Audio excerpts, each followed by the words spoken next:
How's the Eve RML? Did everybody have fun enjoying the moving and grooving to the duet performances? Nice. तो अब जब गाना हो ही गया है तो क्यों ना नाच हो जाए? क्या कहते हैं सब लोग? अरे बुद्धू, जरूरी थोड़ी है कि हर बार गाने के बाद नाच और नाच के बाद गाना ही हो। आज कुछ डिफरेंट करते हैं। क्या डिफरेंट? कुछ बताओ। कविता सुनाएं या शायरी सुनाएं, क्या करें? कुछ और क्या बता दो अब बता दो। स्टोरी। ओ हाँ, ये कुछ डिफरेंट है। So, is everybody ready for Spin a Yarn, a storytelling competition of Esperanza 2024? So let's begin. But first, please give a huge round of applause for our respected faculty members who took some time out of their busy schedule to serve as the judges of this event. Please put your hands together for Dr. Richa Chaudhary ma'am, Dr. Dinkar sir and Dr. Manish Raj Kulshresht sir. Thank you sir, thank you ma'am. Now, let me explain the structure of this event. Each team will have 4 members. Pictorial clues will be given to each team 10 minutes prior to the event. The members will have to narrate the story based on their clue. For example, first member will start narrating a story based on the clues and the rest of the members will have to continue the story. After the 4th member, the first member can continue the story. The story can be up to 5 minutes long. Warning buzzer will be played at the end of 4 minutes. Usage of mixed language is allowed. Teams will be assessed on the following criteria: structure of the story, narration, originality, grammar and pronunciation of the story. So let's see if our participants can entertain the judges and also our audience. Let's go. So now I invite team number 1 from 2021 batch, Shri Gopal, Prakhar Kumar Varshne, Vaibhav Chaurasia and Ayush Tyagi. Give them a huge round of applause. So the pictures we had were as follows. We had a picture of a boat. We also had a picture of a blue colored bird. And a key and a map. And Jadui Khazana.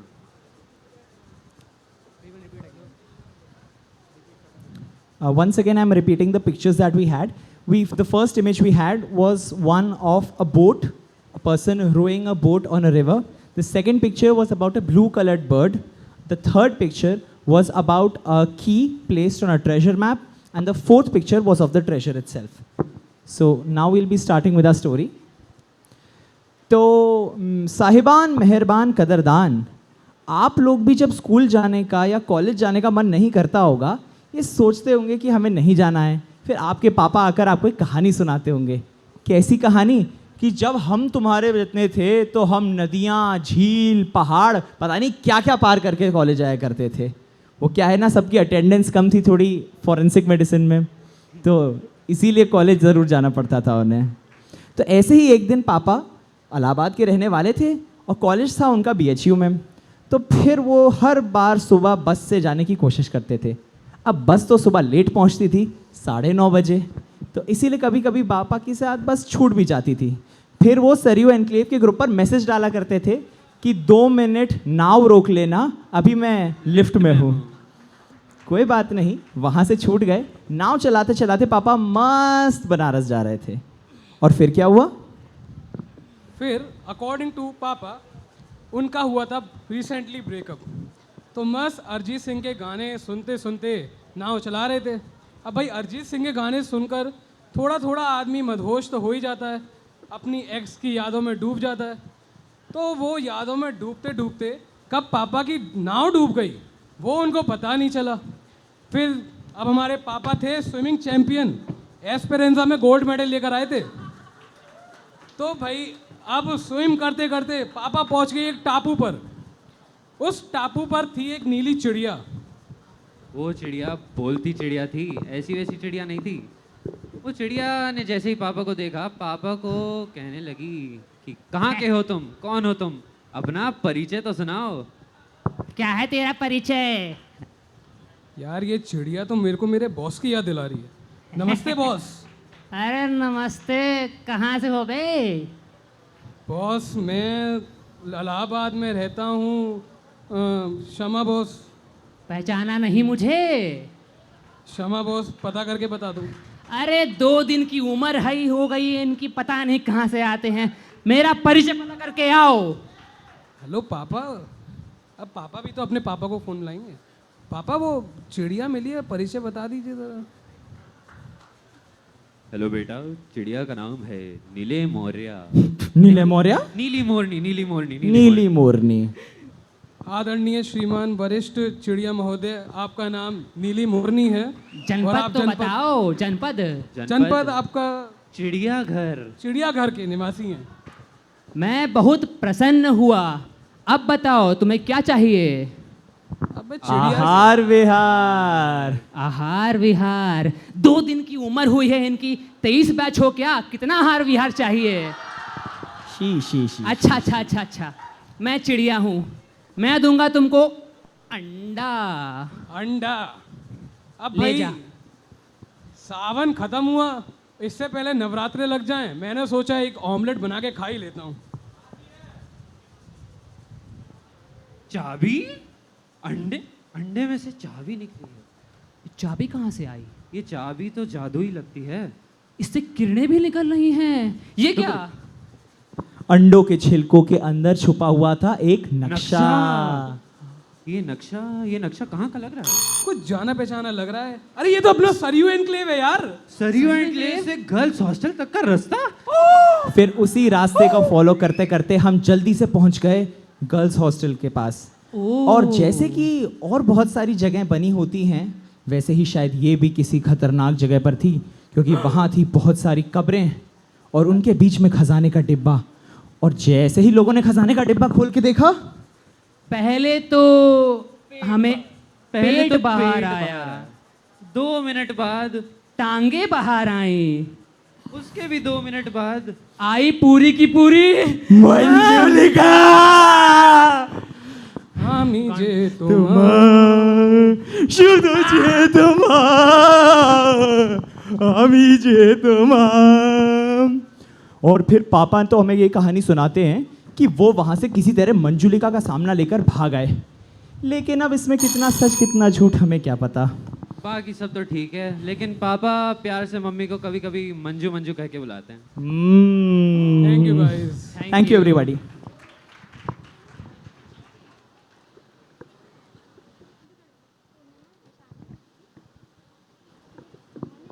यार well done team 1। मेरे पापा ने तो ऐसी story कभी नहीं सुनाई, but लगता है शायद मैं वो बनूंगा जो अपने बच्चों को ऐसी स्टोरी सुनाऊंगा, क्योंकि ये थोड़ा ज़्यादा ही रिलेटेबल हो गया। लेकिन कुछ भी कहो, स्टोरी थी तो इंटरेस्टिंग। तो इसी के साथ हम बुलाते हैं अपने नेक्स्ट टीम को, टीम 2 विद द मेंबर्स पूजा गुप्ता, खुशी Chauhan, Ishani and Purnima Raghuvanshi.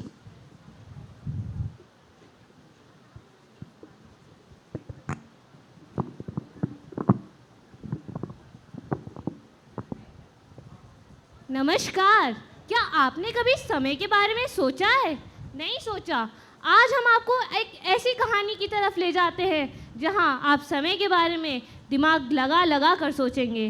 Doctor एमा, बहुत प्रसिद्ध साइंटिस्ट, अपनी लैब में बैठी हुई थी और अचानक से उनके दिमाग में एक आइडिया क्लिक हुआ। और आप क्या सोच सकते हैं उन्होंने क्या बनाया? वो एक बहुत ही बड़े प्रोजेक्ट पे काम कर रही थी, और वो था एक बहुत आलीशान सी टाइम मशीन। जैसे ही उनकी टाइम मशीन कंप्लीट हो जाती है, पूरी बनकर रेडी है, जैसे ही वो कोड डालती हैं उसे स्टार्ट करने का, अचानक से क्या होता है? अजीब सी रोशनी, और वो कहाँ पहुँच जाती हैं? वो पहुंच जाती हैं एक बहुत ही अलग दुनिया में। यह दुनिया इतनी अलग है कि वो पहचान ही नहीं पा रही थी कि वो कहाँ है। इस दुनिया में ना पेड़ हैं ना पौधे हैं, इस दुनिया में सिर्फ और सिर्फ रेत है और बहुत सारी मशीनें हैं। यहाँ कोई इंसान नहीं दिख रहे और ना ही जानवर हैं। यहाँ सिर्फ और सिर्फ लोहे की बड़ी बड़ी इमारतें हैं और वॉल्केनोज इरप्ट हो रहे हैं, सिर्फ आग ही आग है। वहाँ पर गाड़ियाँ हैं, ऐसी गाड़ियाँ, बूम बूम, सिर्फ और सिर्फ आवाज़ें, कोई शांति नहीं है। वहाँ पर कुछ 4 रोबोट्स आते हैं उसको पकड़ने। एमा भागती है लेकिन अपने आप को बचा नहीं पाती है। आखिरकार वो पकड़ी जाती है। वो उसको हेडक्वार्टर्स में लेकर के जाते हैं। हेडक्वार्टर्स में वो देखती है एक सैंड क्लॉक में क्या देख रही है वो? ऊपर पानी, नीचे रेत। पानी ऊपर से तो निकल रहा है, नीचे आ रहा है रेत, मतलब कुछ डिस्ट्रॉय हो रहा है, पर क्या? वो सारे रोबोट्स उसको अपने सामने खड़ा करते हैं और उस सारे रोबोट उसको आके बोलते हैं, तुमने हमारी दुनिया बर्बाद कर दी, तुम्हारी वजह से हमारा पूरा इकोसिस्टम खराब हो गया। तो एमा डरी हुई, एकदम परेशान, कहती है, have I become death? Am I the destroyer? Shit, अब क्या होगा? निराश और हताश एमा रो रही है। क्या होगा उस अंधेरी सी काल कोठरी में? तभी अचानक से वो काल कोठरी खुल जाती है और वहाँ से वो देखती है अंधेरे में से जैसे एक रोशनी आती है। वो देखती है कि एक बूढ़ी औरत आती है और उसके साथ कुछ लोगों का झुंड उसकी तरफ आगे बढ़ता है। वो आगे बढ़ते हैं और उसे अपनी गाड़ी में ले जाते हैं। गाड़ी में वो उसे सुरक्षित ले जाकर अपने घर पहुँचाते हैं और फिर वो एक बहुत ही गोपनीय रहस्य बताते हैं। बूढ़ी एमा और यंग एमा का मिलन होता है। जी हाँ, जिस औरत ने एमा को बचाया था वो एक्चुअली खुद ही होती है जो उसको फ्यूचर से मिलती है। It was she saving her self and this world. अब बूढ़ी एमा यंग एमा को एक राज बताती है। वो बोलती है कि मुझे एल्जाइमर्स है, मैं बूढ़ी हो चुकी हूँ, मुझे डिस्ट्रॉयड टाइम मशीन का पासवर्ड नहीं पता, तो हम इस दुनिया को सही नहीं कर सकते, इसलिए मैंने तुम्हें पास से बुलाया है। अब यंग एमा को वो पासवर्ड पता है और वो उसको बता देती है। अब उन्हें पासवर्ड पता है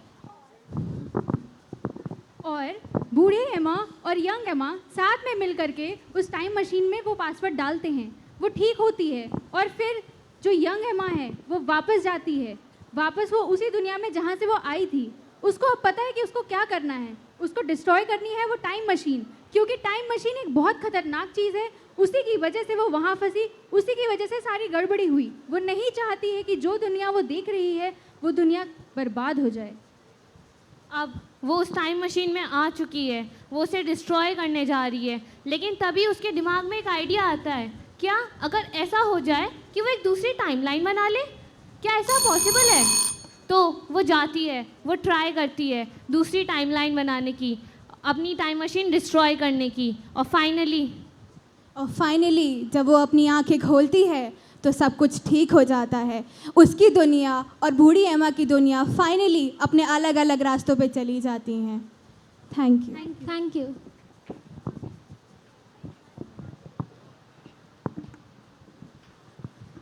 यार इस प्लॉट पे तो एक अलग ही शो बन सकता है। Well done team 2, please give them a huge round of applause.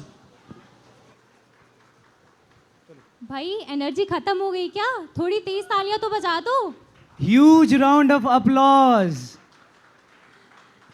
तो अब इसी के साथ we will now welcome our next team, that is team 3। The participants are Abu, Shashwat, Saurabh and Mayank.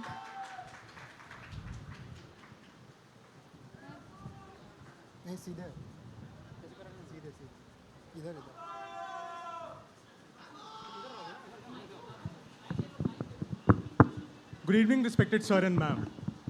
I must warn you, for this story is not for the faint of hearts. It's about a young boy, as old as all my peers sitting here, or maybe even younger, and something so unspeakable that had happened to him that I myself hesitate to even tell you. Betrayed by the people that he loved most, the people that he held dearly, his own parents. His own mother. Well, he was denied to attend the Coldplay concert. So, he did whatever a sane, reasonable man would do. Plan for world domination. He wanted to go forth and summon the spirit of the harbinger of doom, the all-ending, the world-devouring Kraken. The boy, in sheer search of power and abilities, went into an old manor that was situated right across the coast, with ocean waves thrashing across its walls, and deep buried cemetery was also there, where crickets were chirping and winds were howling.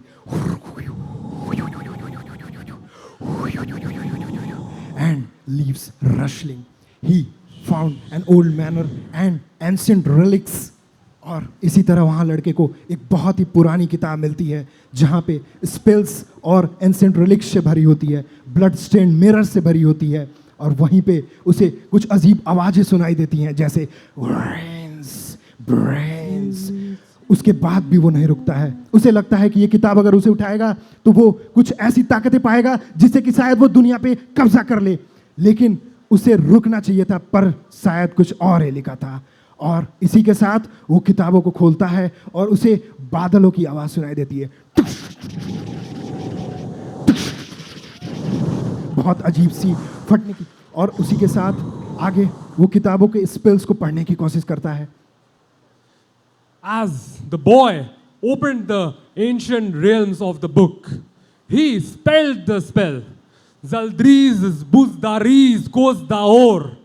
Upon reading the spell, the harbinger of doom, the lord of darkness, the collaboration and congregation of the undead souls, the tentacle tangled titan, Khal of the great salt water, unbowed, unbent, unbroken, for generations to come, the marvelous titan emerged from the coast before the boy. But to the question of the boy, the titan was not much as threatening as he seemed in the proclamations. The boy inquired the titan, "Why are you so fat and where are your tentacles?" To which the titan disheartenedly replied, "इतने ज़माने से इतना तेल पक खाना खा खा कर मेरी तो तोंद आ गई है, मेरे तो टेंटिक्योर करने की भी टाइम नहीं बची है, टेंटिकल्स मेरे एकदम उंगलियों जैसे फ्रेजाइल कमज़ोर हो गए हैं." The boy was so disheartened, so heartbroken, so taken aback by the appearance of the titan that he found out that his aim was broken. But to the surprise of the boy, the titan was not just a monster, he was hiding beneath a cloak of self-falseness and self-righteousness. The lad came across something ancient foretellings didn't want him to. Discovering this falsefulness, he was taken aback. His heart was disheveled, disheartened, and pain searing through his chest like a withered roses. What was once the kraken was a primal ancient, a beast he was. But the boy was deceived. He was about to get entangled and shackled by the kraken, by this beast. The kraken demanded, the ghost, "Have you found what you have been searching for?" To which the boy replied negatively. He said, "Ask, recite the spell once again and I will give you what you want." Unknowingly, the foolish boy recited the spell, "Zaldriz Pasdaur, Kasdaur." And then the kraken smiled cunningly. He has gotten finally what he was looking for, a new lad, a spirit to be shackled upon. And he said to the boy, "And now here comes my replacement. You will be the ghost for centuries and centuries to come until you find someone new to shackle again. And now I'm free. Go back, you lad, you miserably penny timid lad." Ha ha ha ha.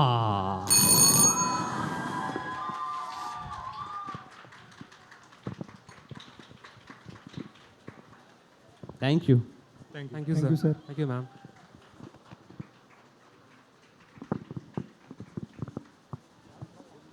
संयम, मुझे तो लग रहा है ना कि सौरभ की आवाज़ स्टोरी टेलिंग के लिए ही बनी थी। Well done team.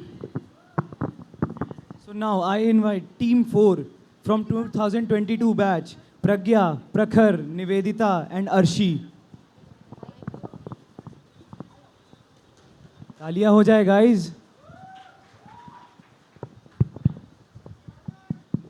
Good evening, sir. Good evening, ma'am. So here we are representing our team Pragya, Prakhar, Nivedita, and myself, Arshi Gupta. So are you guys ready to listen our story? Okay.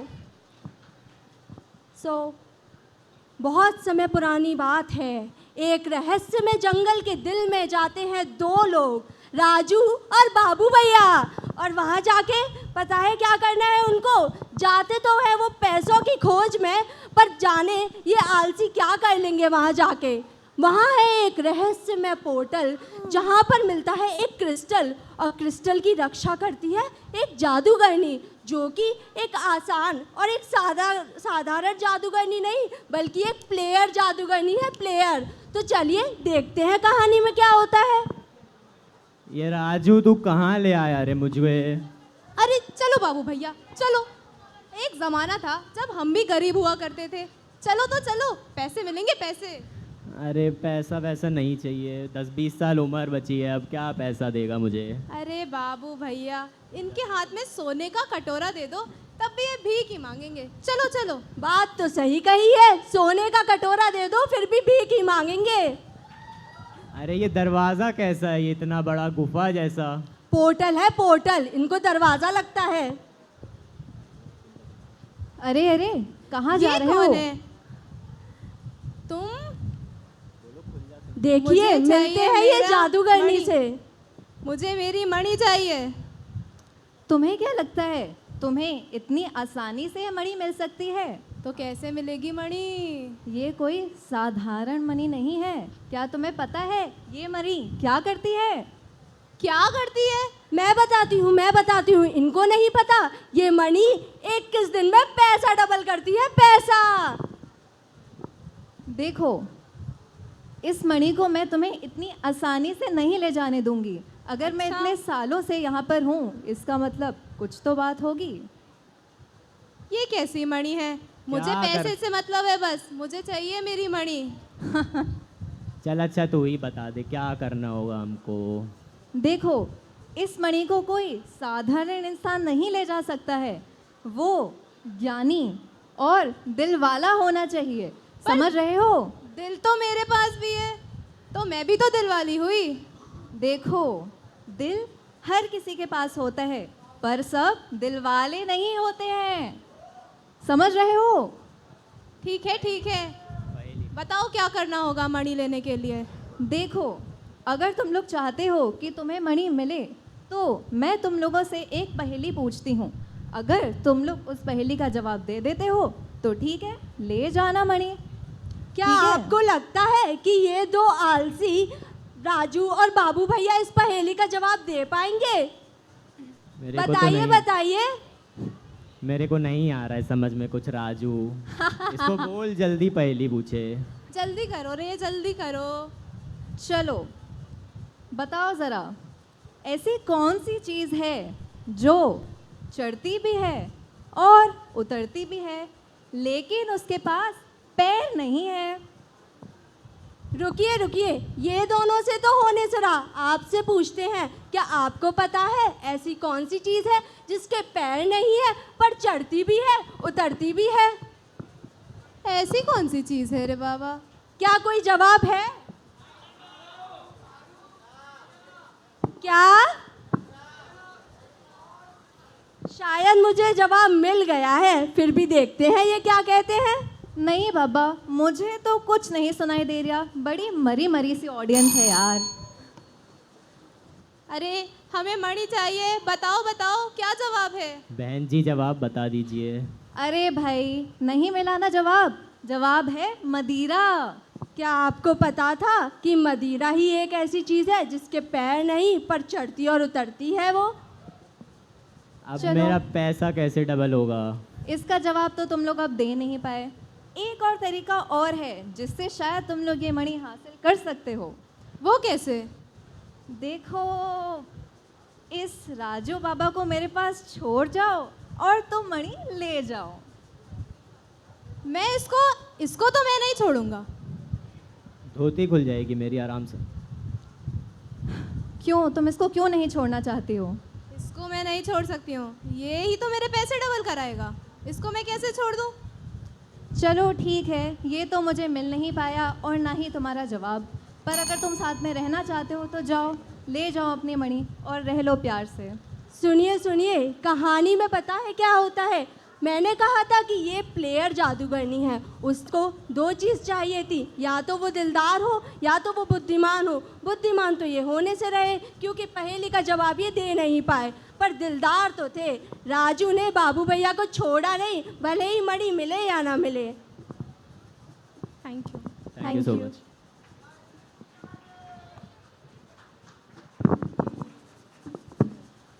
यार इस riddle का एक और answer हो सकता था। चलो मैं ऑडियंस से पूछ लेता हूँ, फिर से बताओ, ऐसी कौन सी चीज़ है जो चढ़ती उतरती है बट उसके पैर नहीं है?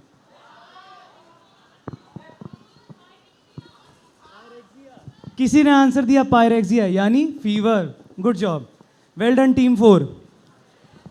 Now I would like to welcome our team 5 with the members Yash, Karthik, Praful and Mangalam. Come on, drill भूल गए क्या? तालियां बजा दो।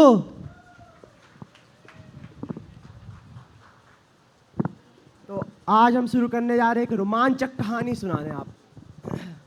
एक गोले पर, जिस गोले का नाम था चामुंडा गोला, उस गोले पर कुत्तों का राज था।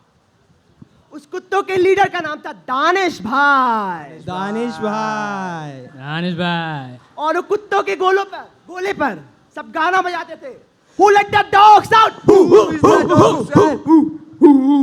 एक और गोला था जहां पर बिल्लियां रहती थी। उस गोले की रानी का नाम बिल्लो रानी। बिल्लो रानी। बिल्लो रानी की को दानिश भाई की खुशी बर्दाश्त नहीं हुई। उसने भेजा पप्पी भाई को दानिश भाई को उठाने के लिए। पप्पी भाई आ गए। पप्पी भाई आ गए। पप्पी भाई ने दानिश भाई को अपने प्लैनेट से उठा लिया यूएफओ में। तब वो बिल्लो प्लैनेट जा रहे थे तो वो भूला। उसके बाद वो गए अर्थ पे वो लैंड करते हैं। उनकी सेफ लैंडिंग नहीं होती है, पर वो जाते हैं अर्थ के एक ऐसे स्टेट में जो है बहुत ही अतरंगी, जहाँ पे केवल सोना चांदी नहीं, सड़कें भी चोरी हो जाती हैं। और कहीं नहीं, बिहार में वो देखते हैं कि आसपास बस कचरा पड़ा हुआ है और एक आदमी आता है अपनी बेटी को ले गाना गाता हुआ, रिंकिया के पापा रिंकिया के पापा। तभी रिंकिया देख लेती है कि एक कुत्ता बहुत ही घायल अवस्था में पड़ा हुआ है। तभी वो अपने पापा मनोज तिवारी से बोलती है कि पापा क्या हम इस कुत्ते को रख सकते हैं? मनोज तिवारी भी उसकी हालत देख के हाँ कर देते हैं और उसको अंदर अपने घर में लेके चले आते हैं। उसके ट्रीटमेंट और उसका केयर करते हैं 2-3 दिन। तभी वो देखते हैं कि रिंकिया उनके पास आती है अचानक से और बोलती है पापा दानिश भाई जिंदा हो गए, दानिश भाई सही हो गए, दानिश भाई जिंदा हो गए। तभी मनोज तिवारी उस कुत्ते से बात करते हैं और उनको पता चलता है वो कुत्ता कोई आम कुत्ता नहीं है, उसके पास है सुपर पावर्स। अब इन सुपर पावर्स का इस्तेमाल वो कैसे करें? मनोज तिवारी सोचते हैं कि वो इन ताकतों का इस्तेमाल अपने राज्य की और डेवलपमेंट में यूज करेंगे। इसके बाद वो सोचते हैं कि सारी गुंडागर्दी, जितनी भी चोरी चकारी हो रही बिहार में, वो सब कम कर दी जाएगी। 2 साल बीत चुके हैं। अब इंडिया का कैपिटल दिल्ली से चेंज होकर पटना कर दिया गया है। इतनी पॉपुलैरिटी बढ़ गई है मनोज तिवारी की कि इंडिया का प्रधानमंत्री खुद उनसे मिलने जाते हैं। अमेरिका के इलेक्शन में अगले नंबर पे लाइन पे है अपने मनोज तिवारी जी। इतनी सारी पैरानॉर्मल एक्टिविटीज़ डिटेक्ट करने के बाद एरिया 51 के लोगों को, वहाँ पे जो एलियन सोसाइटी है, वो देखती है कि बहुत ज़्यादा अजीब हो रही है इस दुनिया में, डेवलपमेंट बहुत ज़्यादा पीक पे है और इससे एपिसेंटर कहाँ है? बिहार में। वो जाते हैं, पता करते हैं कि क्यों है, क्या है इसका रीज़न, और इसके लिए हायर किया जाता है एक डिटेक्टिव जिसका नाम है जस्टिन बीबर। अब जस्टिन बीबर वहाँ जाता है, पता करता है कि यार इसका रीज़न तो है अपने मनोज तिवारी जी, और मनोज तिवारी के पास एक अबनॉर्मल सा कुत्ता है, उसका देखभाल करती है रिंकिया। तो सबसे डायरेक्ट तरीका जो उनको मिलता है कि रिंकिया को किडनैप कर लिया जाए, और वो ले जाते हैं रिंकिया को किडनैप करके एरिया 51 में। रिंकिया रिंकिया रिंकिया कहाँ है रिंकिया? दानिश भाई रिंकिया के प्यार में पागल हो चुके होते हैं। वो पागल से रातों में उन्हें नींद नहीं आ रही। कहाँ है वो रिंकिया? दानिश भाई पागल होकर सुपर शक्तियों का इस्तेमाल करते हैं। वो सुपर शक्तियों से पता करते हैं रिंकिया को एक बहुत ही सुनसान जगह पे, जहाँ पे बहुत ज़्यादा रिसर्च हो रहा होता है। अमेरिका के सारे वैज्ञानिक, सारे डिटेक्टिव वहाँ पे मिलकर रिंकिया पर अत्याचार कर रहे होते हैं। दानिश भाई पता लगाते हैं और खोजते हैं कि रिंकिया एरिया नंबर 51 में होती है। दानिश भाई पागल हो जाते हैं, वो रिंकिया को खोजते हैं और अपनी सुपर शक्तियों का इस्तेमाल करते हुए दानिश भाई सभी डिटेक्टिव, सभी विलन्स को जो भी रिंकिया पर अत्याचार कर रहे थे उन्हें खत्म कर देते हैं। लेकिन मरते मरते अमेरिका का एक डिटेक्टिव रिंकिया पे एक पॉइजन डाल देता है और रिंकिया मर चुकी होती है। दानिश भाई भगवान से प्रार्थना करते हैं, भगवान बचा लो रिंकिया, इसकी क्या गलती थी? गलती मेरी थी, भगवान बचा लो। अचानक से एक स्पेसशिप आता है, स्पेसशिप से एक मणिधारी निर्वस्त्र रेडियोधारी पी के गाते हुए आता है, love is the waste of time. वो मणिधारी बोलता है दानिश भाई को, दानिश भाई अगर तुम रिंकिया को बचाना चाहते हो तो तुम्हें मुझसे एक सौदा करना पड़ेगा, या तो रिंकिया जिंदा रहे, अगर रिंकिया को मैं जिंदा कर दूंगा तो तुम्हें वापस अपने प्लैनेट जाना पड़ेगा अपने प्यार को छोड़ के। दानिश भाई फिर अपने प्यार के लिए दुनिया का सबसे बड़ी कुर्बानी देते हैं और वापस से अपने प्लैनेट पहुंच जाते हैं। इस प्रकार से हमारी कहानी समाप्त होती है। Thank you.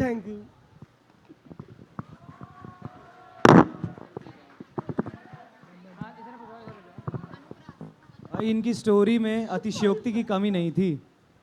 अतिशयोक्ति तो ठीक है संयम, पर क्या तुमने कभी अनुप्रास अलंकार का नाम सुना है? कौन सा रास अलंकार? अरे रास नहीं, अनुप्रास। अनुप्रास, अच्छा। क्योंकि हमारी जो नेक्स्ट टीम है उनके नाम में ही हमें अनुप्रास अलंकार का पूरा एग्जाम्पल मिल जाता है। So let's welcome team 6 with Shreyansh, श्रेष्ठ, श्रेया एंड श्रेयांक। श्रेया दे दो इनको स्टेज पे आने का।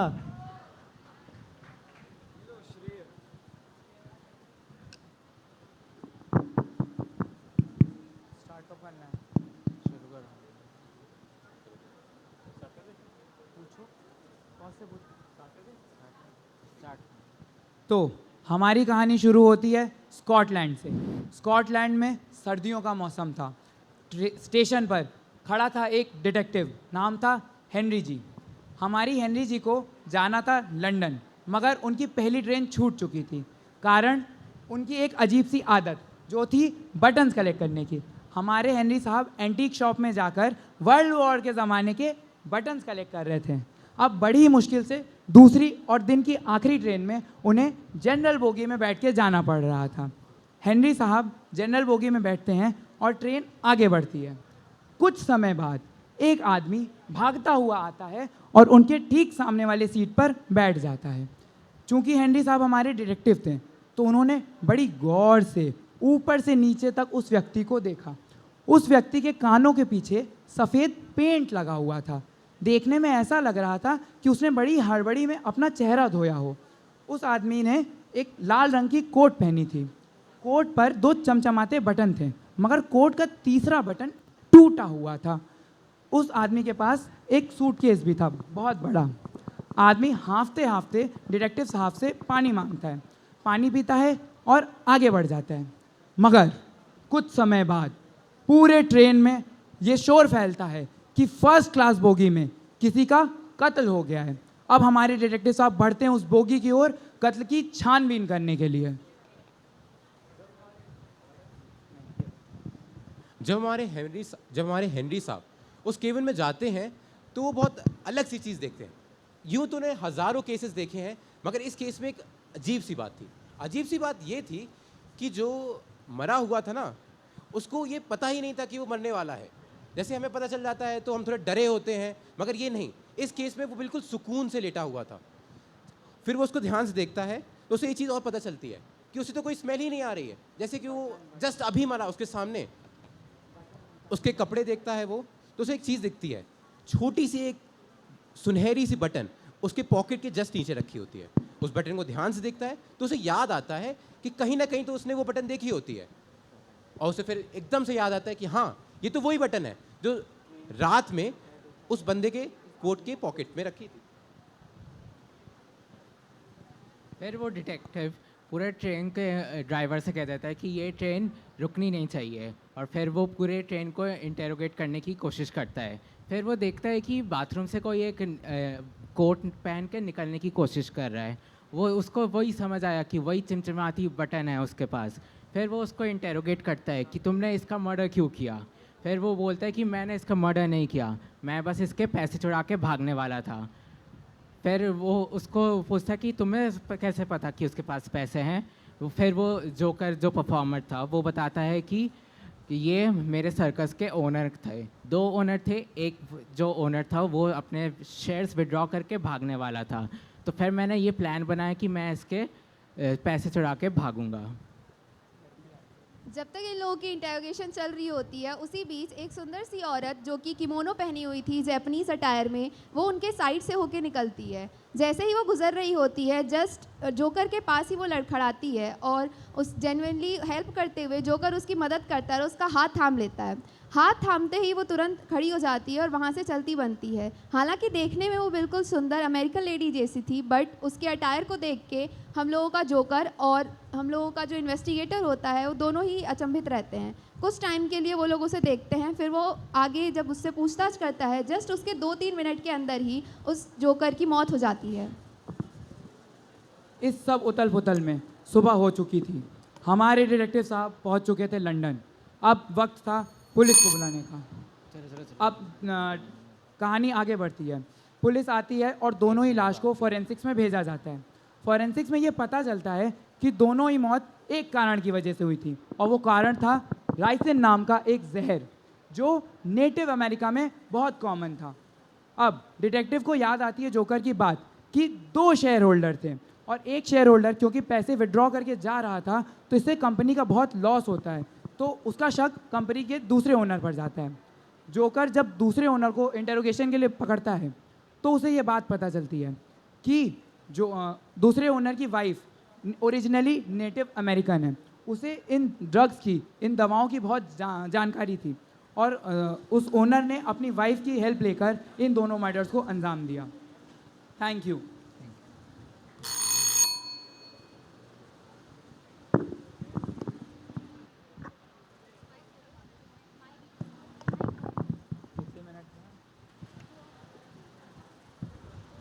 ये चारों पक्का सेम डीएस टेबल के थे। तभी तो एक एक करके ऐसे बोल रहे थे जैसे रोल नंबर वाइज वाइवा देने जा रहे हो। Well done, Team 6. So now we have team number 7 from the College of Nursing, consisting of Prakshi, Pranjal, Sapna, and Shantanu. Welcome them onto the stage.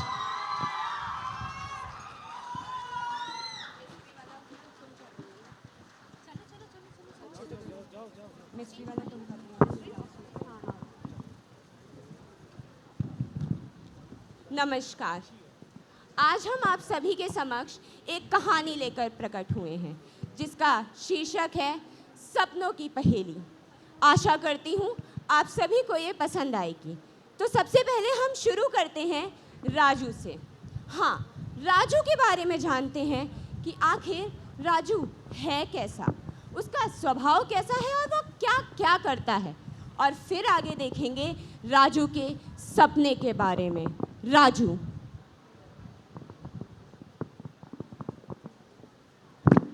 अरे मियाँ क्या कर रहे हो?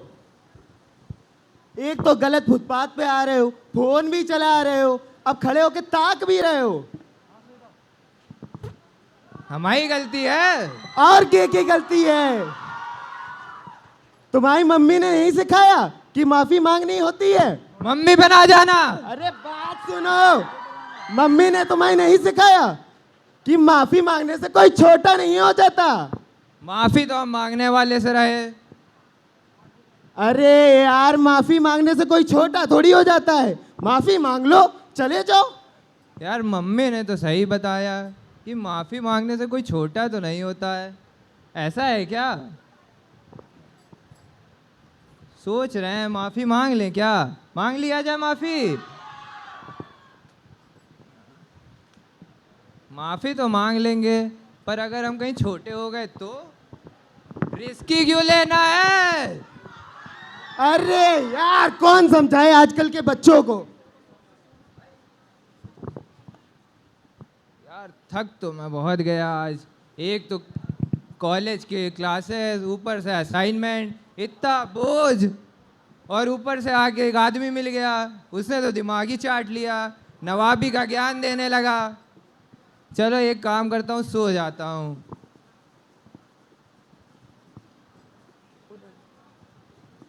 अरे अरे अरे, एक बात याद आई, कल तो पेपर है। पर यार नींद से इम्पोर्टेंट थोड़ी ना है, होता रहेगा पेपर। सो आपने देखा किस तरह राजू अपनी बेपरवाही के साथ, अपने ख्याली पुलावों के साथ अपनी ज़िंदगी को जी रहा है। उसकी ज़िंदगी का कोई मकसद नहीं है। चलिए अब आपको ले चलते हैं राजू के सपने की ओर। थोड़ा ध्यान फरमाइएगा क्योंकि इसमें बहुत सारी पहेलियाँ और बहुत सारी चीज़ें होने वाली हैं। सुनो सुनो, चलो राजू के सपने में चलते हैं। हाँ वो सो रहा है ना अभी। चलो चलो आओ आओ। आवाज नहीं करना, धीरे से आओ। शांति से। ये कहाँ हो गए? अरे ये नीचे देखो क्या है। मत छूना, मत कोई भी चीज मत छूना। सुनो यार घर चलते हैं। मुझे बहुत डर लग रहा है। मुझे नहीं मुझे नहीं जाना, मुझे प्लीज। डरो नहीं। बीच में आओ। तुम मुझे छोड़ोगी तो नहीं? छोड़ूंगी। आओ पक्का? पक्का। उस दिन तुमने यही किया था, बोला था मैम के रूम में चली जाओ और मैं आ जाऊंगी, और फिर पीछे से भाग गई थी।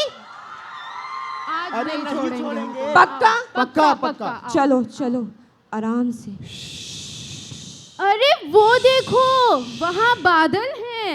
अरे कहाँ है बादल? अरे कुछ नहीं। अरे कुछ भी कहती वहाँ है। देखो, उधर। ये क्या है?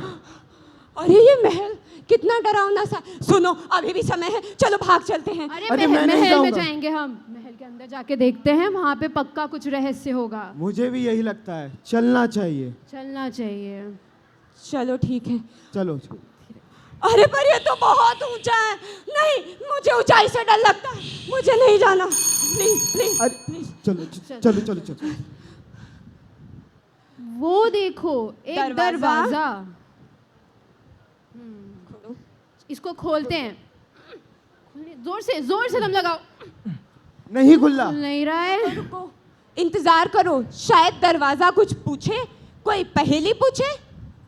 मैं कौन बोला? मैं दरवाजा, अगर पार जाना है तो मेरी पहेली पूछो। सूरज सबसे पहले कौन सी जगह से सबसे ज्यादा दिखता है?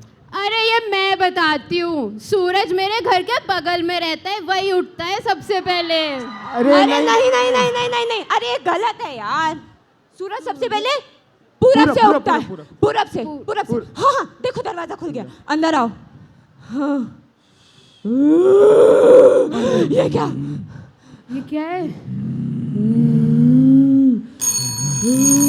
मैं ड्रैगन हूँ, मेरी पहेली को बूझो और अंदर जाओ। बताओ तो क्या है पहेली? पहेली ये है कि कौन सी ऐसी चीज है जो फ्रिज में रखने के बाद भी गर्म रहती है। ये भी मैं ही बताती हूँ। जो फ्रिज में रख के भी गर्म रहती है, वो क्या हो सकता है? गरम मसाला। जीनियस तो हो। चलो सब खुल गया, जल्दी आओ। अरे ये देखो, मुझे कुछ मिला है। क्या लिखा है उस पे? हाँ। अरे भागो, कोई आ रहा। जल्दी। कितना भयंकर सपना था। अरे क्या लिखा है इसमें? अरे देखो। अरे ये तो कोरा कागज है, बस इसमें लिखा है राजू की भविष्यवाणी। ये तो खाली है। अरे बेकार में ही इतनी मेहनत। खाली नहीं होगा, ऐसे दिखता होगा। अरे नहीं, मुझे इसका मतलब समझ आ गया। इसका मतलब है कि ये पन्ना सिर्फ कोरा होता है, भविष्यवाणी जैसी कोई चीज़ ही नहीं होती है। आपके कुछ कर्म होते हैं जो आपकी भविष्यवाणी लिखते हैं। और हाँ राजू, तुम अपने ख्याली पुलाव के अनुसार मत चलो, अपने अच्छे कर्म करो और फिर अपनी इस भविष्यवाणी को बनाओ। धन्यवाद।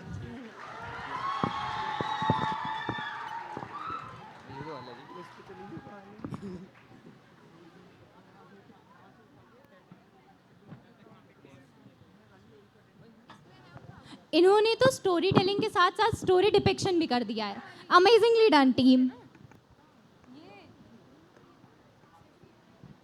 इतने कम समय में इतनी बेहतरीन कहानियाँ सोचना और सुनाना, what a talent, what a display of talent by all the teams. Can we have a huge round of applause for all the teams? अभी रिजल्ट में थोड़ा टाइम तो बाकी है, तो आपको पेशेंस रखना पड़ेगा. Until then, can we please have our judges onto the stage to please share their thoughts? Sir, ma'am, please can you come on the stage? Sir, ma'am. Richa ma'am, Dinkar sir.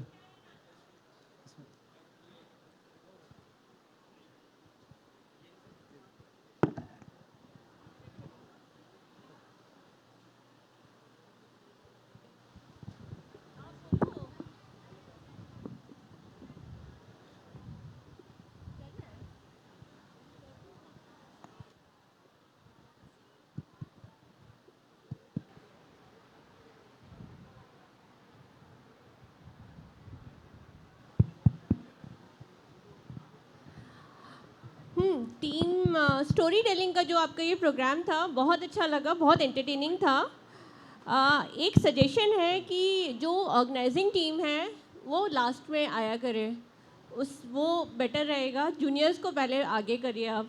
Yes ma'am. और अगर हम starting या अभी से शुरू करें, पीछे nursing team की जो उनकी परफॉर्मेंस थी बहुत अच्छी थी, बट उन लोगों ने टाइम क्रॉस किया. 1 मिनट से शायद वो they exceeded their time limit, but their performance was really good, very nice. And I got to know this Oppenheimer thing. Sherlock Holmes, हमारे देसी शर्लक होम्स का नाम क्या था? The dog with the Sherlock Holmes, he was there. And the mild witches can be so mild. मुझे आज पता चला कि विचेस इतनी माइल्ड भी हो सकती हैं. And Oppenheimer was I am death. One girl told about death, no? She became death. And then we had the kingfisher who laid eggs. The male kingfisher who was laying eggs. So that was really entertaining. Overall, the whole program, whatever they performed, that was really nice and very original. And I think you people deserve a whole round of applause. Congratulations to each one of you. Thank you so much, ma'am. Sir.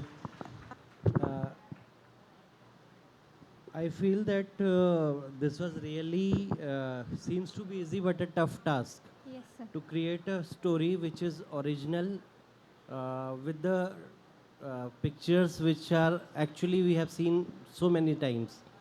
So overall I found that it was such an innovative thing, and even after being so tough, I think that the team C who have given